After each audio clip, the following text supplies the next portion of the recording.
Hello అందరికీ నమస్తే. Welcome to our గోపిస్టర్ సర్కిల్. సో ఫ్రెండ్స్, మనం ఈరోజు ఒక మంచి question, important, so very logical question అనేది మనం డిస్కస్ చేద్దాం. So the metro service has a train going from A to B and B to A every hour. The first one at 6 a.m. The trip from one city to other takes 4.5 hours and all trains travel at the same speed. How many trains will you pass while going from A to B if you start at 12 noon అంటున్నాడు. So metro సర్వీస్లో ప్రతి గంటకి ఏ నుండి బికి మరియు B నుండి ఏకి ఒక రైలు ఉంటుంది.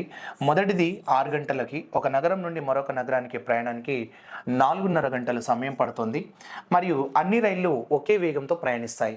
మీరు మధ్యాహ్నం 12 గంటలకి మరి ఏ నుండి బికి వెళితే మీరు ఎన్ని రైళ్లను దాటుతారు? సో చాలా మంచి క్వశ్చన్ అన్నట్టు, లాజికల్ క్వశ్చన్. మరి మనం ఎలా కాన్సెప్ట్ అప్లై చేయాలని చూడండి. రైట్, ఇక్కడ నేను ఏమంటున్నా అంటే ఇక్కడ కాన్సెప్ట్ చూడండి. So A city to B city అనుకుంటున్నాం. So A city to B city సరే తీసుకుంటున్నాం, బాగానే ఉంది. ఇక్కడ ఏమంటున్నాడంటే ఏ నుండి బయలుదేరినా బి నుండి బయలుదేరినా ఫస్ట్ ట్రైన్ ఎప్పుడు స్టార్ట్ అవుతుంది అంటున్నాడు? 6 AM ఇక్కడ ఎప్పుడు స్టార్ట్ అవుతుంది? 6 AM అది ఇటు సైడ్ వస్తుంది. సో ఏ నుండి బయలుదేరేది బి సైడ్ వెళ్తుంది. ఇక్కడ స్టార్ట్ అయిన 6 AM, అక్కడ స్టార్ట్ అయిన 6 AM. ఇప్పుడు మనకి ఏమంటున్నాడంటే ఒక వ్యక్తి ఏమంటున్నాడంటే సో 12 PM స్టార్ట్ అయిందంట. సో 12 PM స్టార్ట్ అయ్యిండు.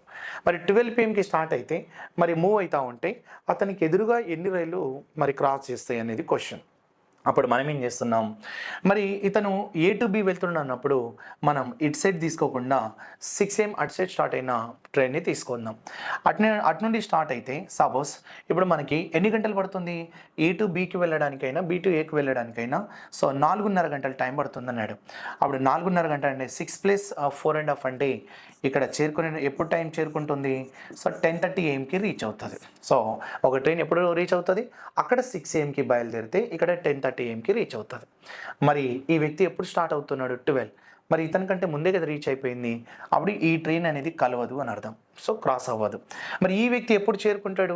12 PM స్టార్ట్ అయిందంటే ఇక్కడ ఎప్పుడు చేరుకుంటాడంటే సో 4.5 hours ఆఫ్టర్ చేరుకుంటాడు. కాబట్టి సో 4:30 PM అని తీసుకున్నాం. 4:30 PM రైట్. 4:30 PM తీసుకుంటే మరి ఇప్పుడు మనం ఏం చేస్తాం? మరి 6 గంటలకు స్టార్ట్ అయిన ట్రైన్ 10:30కి రీచ్ అయిందంటే ఇతను 12 గంటలకు స్టార్ట్ అవుతుందంటే ఇతని కంటే ముందే వెళ్ళిపోయింది, మరి రీచ్ అయింది. మరి ఇప్పుడు మళ్ళీ గంటకు కదా 7 AM స్టార్ట్ అవుతుంది. ఎందుకంటే ఎవ్రీ అవర్కి ఒక ట్రైన్ ఉంటుంది. మరి 7 AM స్టార్ట్ అయితే ఇక్కడ ఎప్పుడు రీచ్ అవుతుంది? 11:30 AM రీచ్ అవుతుంది. మరి ఇతను ఎప్పుడు స్టార్ట్ అవుతున్నాడు? 12. మరి 11:30కి రీచ్ అయిందంటే మరి ముందే కదా రీచ్ అయింది. అప్పుడు ఇతనికి అంటే ఇది క్రాస్ అవుతుందా? మరి ఇతనికి కలవదు, ఆ ట్రైన్ కూడా కలవదు. మరి 8 AM తీసుకుందాం. సో 8 AM తీసుకుంటే మరి అది ఇక్కడ ఎప్పుడు రీచ్ అవుతుందంటే 12:30కి రీచ్ అవుతుంది. సో 12:30 PM రీచ్ అవుతుంది. సో 12:30 PM రీచ్ అయితే మరి ఇప్పుడు ఎప్పుడు స్టార్ట్ అయ్యిండు? 12కి స్టార్ట్ అయిందంటే ఇది 12:30కి రీచ్ అయిందంటే అంటే ఇంకో అర్ధ గంటలో రీచ్ అవుతుంది అనే ముందే కదా సో ఇతనికి మీట్ అవుతుంది. అంటే సో ఈ 12:30 అంటే 12 తర్వాత ఉంది కాబట్టి 8 AM స్టార్ట్ అయిన ట్రైను అతనికి క్రాస్ చేస్తుంది, అంటే కలుస్తుంది అన్నట్టు. మరి ఇక్కడ 8 AM స్టార్ట్ అయిన ట్రైన్ ఇతనికి కలుస్తుంది. మరి ఇక్కడ 9 AM స్టార్ట్ అయిన ట్రైన్ కూడా మనకి ఇక్కడ ఇతనికి ఎంత? 1:30 PM చేరుకుంటుందంటే మరి 1:30 PM చేరుకుంటుందంటే కలుస్తుంది అన్నట్టు మధ్యలో. మరి అలాగే సో ఎప్పటి వరకు తీసుకోవాలంటే 4:30కి ఇతను రీచ్ అవుతాడు కదా. 4:30కి రీచ్ అయ్యే ముందు ఏ ట్రైన్ స్టార్ట్ అయినా కూడా అతనికి మీట్ అవుతుంది అనేది కాన్సెప్ట్.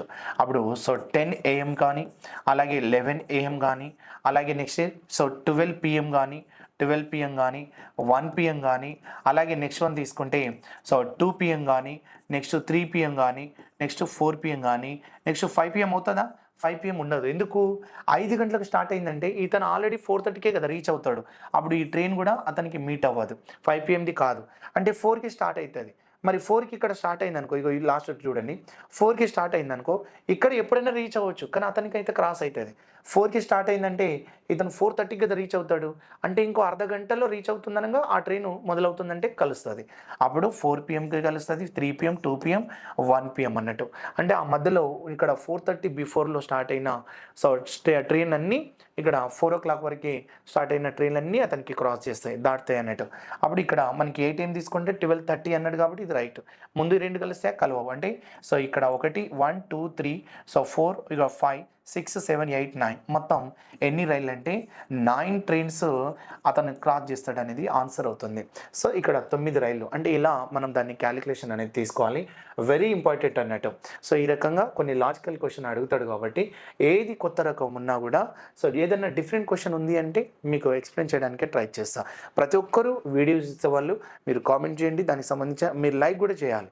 అప్పుడే మనకి ఏంటంటే ఇంకా కొత్త కొత్త మంచిగా చెప్పాలనిపిస్తుంది. ఓకే, సో ఇక్కడ 9 ట్రైన్స్ అతన్ని క్రాస్ చేస్తాయి అనేది ఈ క్వశ్చన్ కాన్సెప్ట్ అన్నట్టు. ఓకేనా, మరొక ఇంపార్టెంట్ క్వశ్చన్ డిస్కస్ చేద్దాం. సో చాలా ఇంపార్టెంట్ క్వశ్చన్.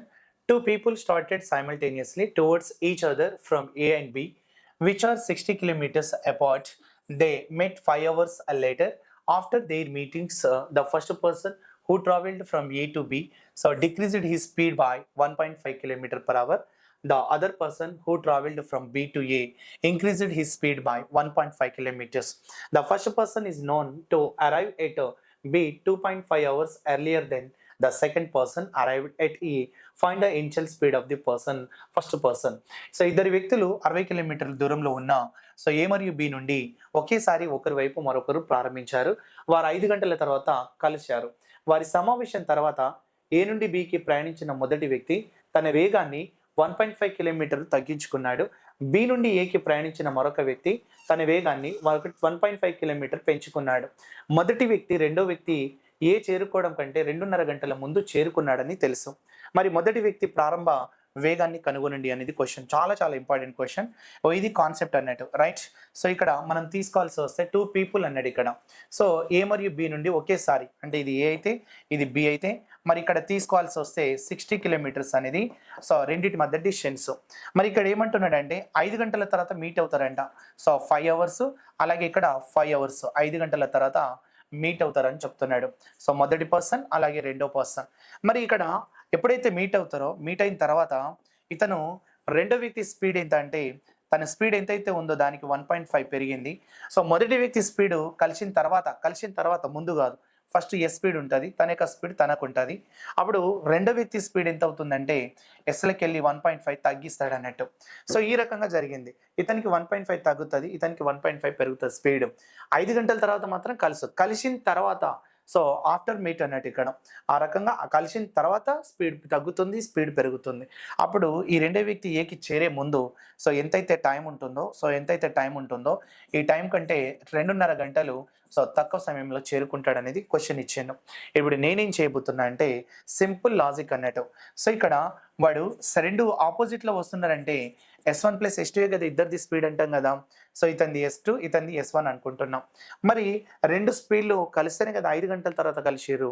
అప్పుడు మనం ఏం చేయొచ్చు అంటే 60 కిలోమీటర్లు బై 5 చేస్తే నాకు సో 12 kmph అనేది ఇద్దరిది కలిపి స్పీడ్ వస్తుంది. మరి నేను ఇంకోటి ఏం చేస్తున్నా అంటే మొదటి వ్యక్తి వేగాన్ని తీసుకోండి అన్నాడు. మరి నాకు S1 వాల్యూ కదా కావాలి. సో S1 వాల్యూ అనేది నాకు కావాల్సి వస్తే సో ఇది ఒక స్పీడ్ 1.5 పెరిగింది, ఒక స్పీడ్ 1.5 తగ్గింది. ఇదే లాజిక్ అన్నట్టు.